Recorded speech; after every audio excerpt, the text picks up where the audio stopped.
د پښتو لیک لوست درنو مینوالو سلامونه. نن بیا هم خبره پر ټې ده. الف نیولې تر یې پورې توري چې دي که ټې پسې راسي ګډ ورسره لیکل کیږي.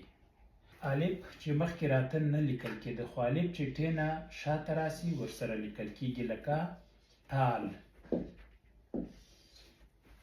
یا مثلا ټال د ټول، ټول خو پیژنئ.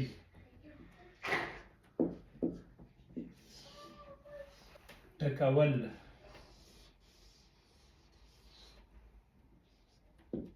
ټکول. دې شیانو نه نور هم جوړولی سئ که نه، لکه ټال ده، الف ترې لرې کړئ، لام ورسره یو ځای کړئ، څه به سي؟ ټل.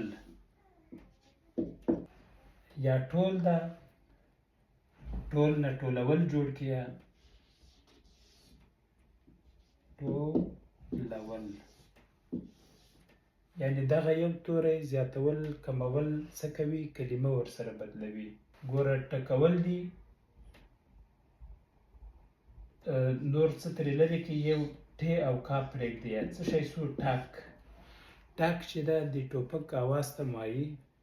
همداسې یو بل شي ګزار وي، د میخ وي، بل څه دې ته وایي. ټک چې ده پولې او سرحد ته هم وایي. نو هم به لیک لوست زده کوو، هم به پښتو لغاتو زیرمه زیاتوو.